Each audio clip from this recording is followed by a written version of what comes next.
Hi friends, എല്ലാവർക്കും മല്ലു എക്കണോമിക്സിൻ്റെ മറ്റൊരു വീഡിയോയിലേക്ക് സ്വാഗതം. വേജ് ഡിറ്റർമിനേഷൻ അണ്ടർ മോണോപ്സോണി എന്ന് പറയുന്ന ടോപ്പിക്കാണ് ഇന്ന് ഞാൻ എടുക്കാൻ പോകുന്നത്.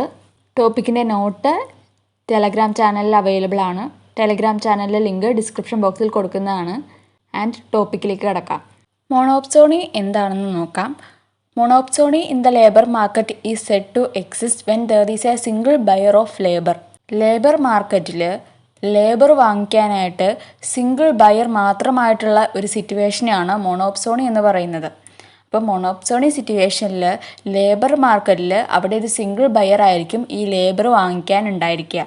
ഈ ഒരു സിംഗിൾ ബയർ എന്ന് പറയുന്നത് faces a large number of workers who are unorganised and whose geographical mobility of labour is very much limited.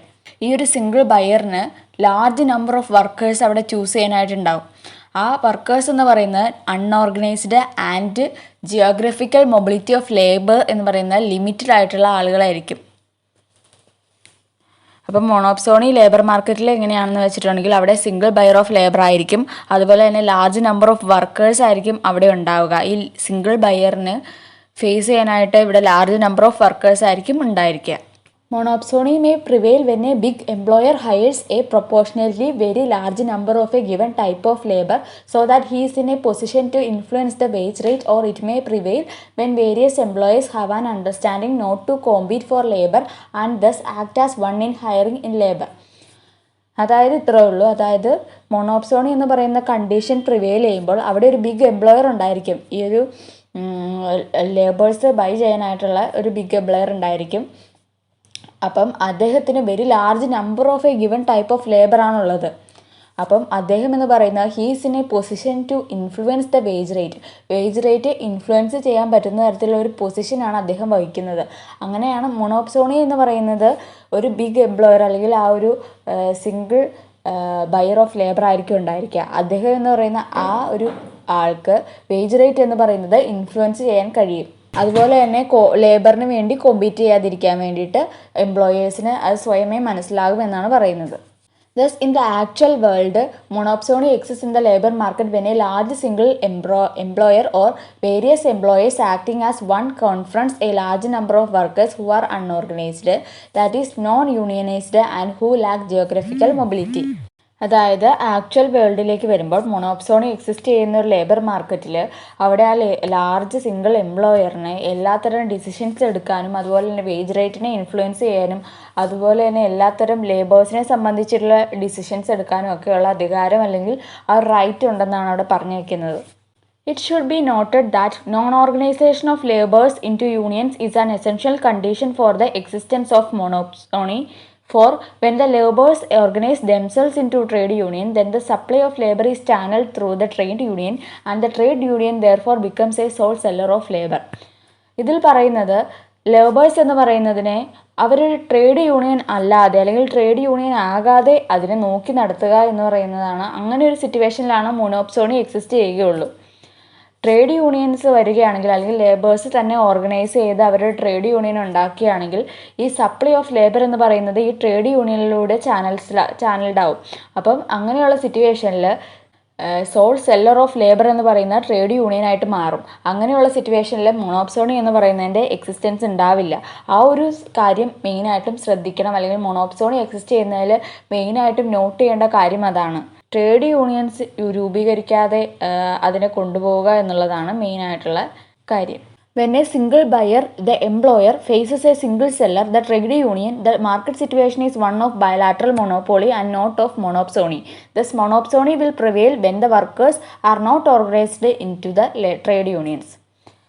അതായത് ഒരു സിംഗിൾ ബയർ എന്ന് പറയുന്ന എംപ്ലോയർ ഒരു സിംഗിൾ സെല്ലറിനെ ഫേസ് ചെയ്യുന്ന ഒരു അവസ്ഥ വരികയാണ്. അതായത് ട്രേഡ് യൂണിയൻസിനെ കൊണ്ടുവരുമ്പോൾ ഈ ട്രേഡ് യൂണിയൻ തന്നെ ലേബേഴ്സിനെ ബൈ ചെയ്യുന്നു. ആ ഒരു സിറ്റുവേഷനിൽ സിംഗിൾ സെല്ലറും സിംഗിൾ ബയറായിട്ട് മാറുന്നുണ്ട്. അങ്ങനെ ഒരു സിറ്റുവേഷനിൽ അവിടെ ഒരു ബൈലാറ്ററൽ മോണോപോളി എന്ന് പറയുന്ന ഒരു മാർക്കറ്റ് സിറ്റുവേഷനിലേക്ക് പോവുകയാണ്. അവിടെ മോണോപ്സോണി വരില്ല. അപ്പം അങ്ങനെയുള്ള ഒരു കണ്ടീഷൻ പ്രിവെയിൽ ചെയ്യാതെ മോണോപ്സോണിനെ എക്സിസ്റ്റ് ചെയ്യിക്കാൻ വേണ്ടിയിട്ട് ട്രേഡ് യൂണിയൻസിനെ എന്ന് പറയുന്നത് വർക്കേഴ്സിനെ കൊണ്ട് ഓർഗനൈസ് ചെയ്യാതിരിക്കുക എന്നുള്ളതാണ് മെയിനായിട്ടുള്ള കാര്യം. We shall first explain the wage determination in the case where monopsony in the labor market is found with perfect competition in the product market After this, we shall explain wage determination when monopsony in the labor market is found with the monopoly in the product market. That is where the monopsonist in the labor market is also the monopolist in the product market. Labour മാർക്കറ്റിൽ മൊണോപ്സോണിസ്റ്റും അതുപോലെ തന്നെ product മാർക്കറ്റിൽ മൊണോപോളിസ്റ്റും വരുന്ന conditions ആണെങ്കിൽ അങ്ങനെയുള്ള situations ആണ് explain ചെയ്യാൻ പോകുന്നത്. When there is monopsony in the labor market but perfect competition in the product market. Labour മാർക്കറ്റിൽ മൊണോപ്സോണി എന്ന് പറയുന്ന മാർക്കറ്റ് കണ്ടീഷനും അതുപോലെ തന്നെ പ്രൊഡക്റ്റ് മാർക്കറ്റിൽ പെർഫെക്റ്റ് കോമ്പറ്റീഷൻ എന്ന് പറയുന്ന മാർക്കറ്റ് കണ്ടീഷനും വരുന്ന സാഹചര്യമാണ് ഇനി എക്സ്പ്ലെയിൻ ചെയ്യാൻ പോകുന്നത്. അതിൽ മോണോപ്സോണിസ്റ്റിക് എക്സ്പ്ലോയിറ്റേഷൻ ആണ് പറയാൻ പോകുന്നത്. The demand curve of labour of the monopsonist as of perfect competitor is given by the curve of marginal revenue productivity. Monopsonist അതായത് ലേബറിൻ്റെ മോണോപ്സോണിസ്റ്റ് ഡിമാൻഡ് കർവ് എന്ന് പറയുന്നത് പെർഫെക്റ്റ് കോമ്പറ്റീഷനിൽ വരുമ്പോൾ മാർജിനൽ റവന്യൂ പ്രൊഡക്ടിവിറ്റി കർവായിട്ടാണ് വരുന്നത്. പ്രൊഡക്റ്റ് മാർക്കറ്റിൽ പെർഫെക്റ്റ് കോമ്പറ്റീഷൻ നിലനിൽക്കുന്ന സാഹചര്യത്തിൽ അവിടെ marginal revenue product of labour will be equal to the value of its marginal product. Marginal revenue product എന്ന് പറയുന്നത് മാർജിനൽ പ്രൊഡക്റ്റിനോട് ഈക്വൽ ആയിരിക്കും. അതുകൊണ്ട് തന്നെ ഇവിടുത്തെ curve marginal revenue product curve എന്ന് പറയുന്നത് marginal value of the marginal product കർവിനോട് ഈക്വൽ ആയിട്ടിരിക്കും. അതാണ് മോണോപ്സോണിസ്റ്റിക് എക്സ്പ്ലോയിറ്റേഷൻ്റെ കണ്ടീഷൻ അല്ലെങ്കിൽ അവസ്ഥ എന്ന് പറയുന്നത്. മൊണോപ്സോണി കണ്ടീഷനിലെ വേജ് ഡിറ്റർമിനേഷൻ ആയിട്ടുള്ള ഒരു ഗ്രാഫാണ് അവിടെ കാണിച്ചിരിക്കുന്നത്. ഇനി the supply curve of labour to a monopsonist is usually drawn as a rising curve. മൊണോപ്സോണിസ്റ്റിൻ്റെ ഒരു സപ്ലൈ കർവ് ഓഫ് ലേബർ എന്ന് പറയുന്നത് എപ്പോഴും ഒരു റൈസിംഗ് കർവായിട്ടാണ് കാണിച്ചിരിക്കുന്നത്. അതായത് ഫിഗറിൽ SL എന്ന് പറയുന്ന കർവാണ് ഇവിടെ മൊണോപ്സോണിസ്റ്റിൻ്റെ സപ്ലൈ കർവായിട്ട് കാണിച്ചിരിക്കുന്നത്. അത് കാണിക്കുന്നത് എന്തെന്ന് വെച്ചിട്ടുണ്ടെങ്കിൽ which indicates that to get more labour the monopsonist must pay higher wages. More labour കിട്ടാൻ വേണ്ടിയിട്ട് ഹയർ വേജസ് കൊടുക്കേണ്ടതായിട്ട് വരുന്നു. മൊണോപ്സോണിസ്റ്റ് എന്ന് പറയുന്നത് മോർ ലേബേഴ്സ് അച്ചീവ് ചെയ്യാനായിട്ട് ഹയർ വേജസ് പേ ചെയ്യേണ്ടതായിട്ട് വരുന്നുണ്ട്. ആ ഒരു കണ്ടീഷനാണെങ്കിൽ ആ ഒരു സിറ്റുവേഷനാണ് റൈസിങ് കർവിലൂടെ കാണിക്കുന്നത്. അപ്പോൾ വേജ് കൂടുമ്പോൾ വേജ് റൈസ് ചെയ്യുമ്പോൾ ലേബറിനെ കൂടുതലായിട്ട് സപ്ലൈ ചെയ്യും. Therefore the supply curve of labour എന്ന് പറയുന്നത് അപ്വേർഡ് സ്ലോപ്പായിട്ട് വരുന്നു. അങ്ങനെ വേജ് റേറ്റ് കൂടുകയും മോർ ലേബേഴ്സിനെ ഹയർ ചെയ്യുകയും ചെയ്യുമ്പോൾ മാർജിനൽ ഫാക്ടർ കോസ്റ്റ് എന്ന് പറയുന്നത് ആവറേജ് ഫാക്ടർ കോസ്റ്റിനേക്കാളും ഗ്രേറ്റർ ആവുകയാണ്. അതായത് മാർജിനൽ ഫാക്ടർ കോസ്റ്റ് അതായത് MFCL എന്ന് പറയുന്ന കർവ് AFCL കർവിനേക്കാളും മേളിൽ വരുന്നു.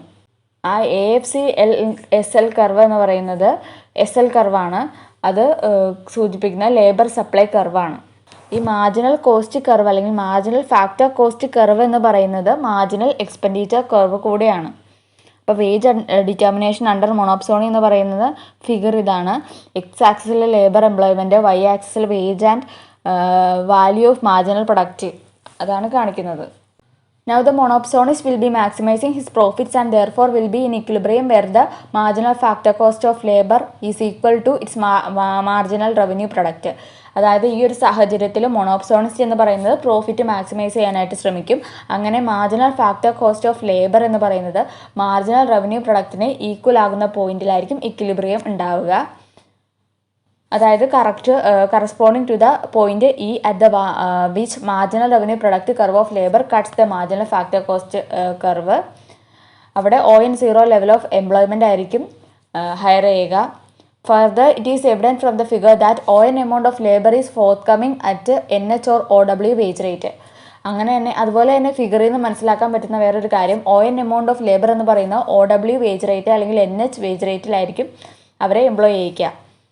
ഇക്വിലിബ്രിയം കണ്ടീഷനിൽ മൊണോപ്സോണിസ്റ്റ് ലേബേഴ്സിന് ON level of wage rate അല്ലെങ്കിൽ ON ലെവൽ ഓഫ് എംപ്ലോയീസിനെ വർക്ക് ചെയ്യിച്ചുകൊണ്ട് OW വേജ് റേറ്റിലായിരിക്കും വർക്ക് ചെയ്യിക്കുക. ഈ ഒരു വേജ് റേറ്റ് എന്ന് പറയുന്നത് ഓരോ വർക്കറും തരുന്ന വാല്യൂ ഓഫ് മാർജിനൽ പ്രൊഡക്റ്റിൽ നിന്ന് അതിൻ്റെ ചെറിയ അല്ലെങ്കിൽ അതിൽ നിന്നും താഴെയായിട്ടുള്ള ഒരു വേജ് റേറ്റ് ആണ് അവർക്ക് കൊടുക്കുന്നത്. അതുകൊണ്ട് തന്നെ each worker gets EH less than the value of its marginal product. ഈ ഒരു അവസ്ഥയാണ് എക്സ്പ്ലോയിറ്റേഷൻ ആയിട്ട് പറയുന്നത്.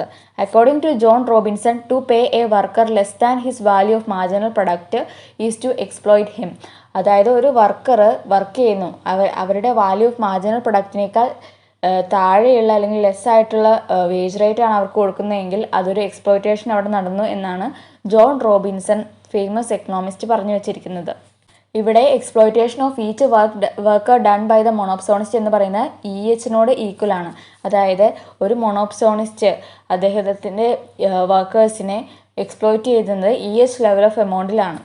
ലേബർ മാർക്കറ്റിൽ മൊണോപ്സോണി എക്സിസ്റ്റ് ചെയ്യുന്നതുകൊണ്ടാണ് ഇങ്ങനെ ഒരു എക്സ്പ്ലോയിറ്റേഷൻ വരുന്നത്. ജോൺ റോബിൻസൺ ഇതിനെ മൊണോപ്സോണിസ്റ്റിക് എക്സ്പ്ലോയിറ്റേഷൻ എന്ന് പറയുന്നു. വേജ് ഡിറ്റർമിനേഷൻ അണ്ടർ മൊണോപ്സോണി എന്ന് പറയുന്നതായിരുന്നു ടോപ്പിക്ക്. അതിൽ മൊണോപ്സോണിസ്റ്റിക് എക്സ്പ്ലോയിറ്റേഷൻ എന്ന് പറയുന്ന ടോപ്പിക്കാണ് ഇന്നത്തെ വീഡിയോയിൽ ചെയ്തിരിക്കുന്നത്. ഇതിൻ്റെ കണ്ടിന്യൂഷൻ വീഡിയോസ് ഇടുന്നതാണ്. ആൻഡ് ഈ ടോപ്പിക്കിൻ്റെ നോട്ട്സ് ടെലിഗ്രാം ചാനലിൽ അവൈലബിൾ ആണ്. ടെലിഗ്രാം ചാനലിൽ ലിങ്ക് ഡിസ്ക്രിപ്ഷൻ ബോക്സിൽ കൊടുക്കുന്നതാണ്. വീഡിയോ ഒറ്റത്തവണ കണ്ടിട്ട് മനസ്സിലായില്ലെങ്കിൽ വീണ്ടും റിപ്പീറ്റ് അടിച്ച് കാണുക. വീഡിയോ ഇഷ്ടപ്പെട്ടെങ്കിൽ ലൈക്ക് ചെയ്യുക, ഷെയർ ചെയ്യുക, സബ്സ്ക്രൈബ് ചെയ്യുക. And thank you.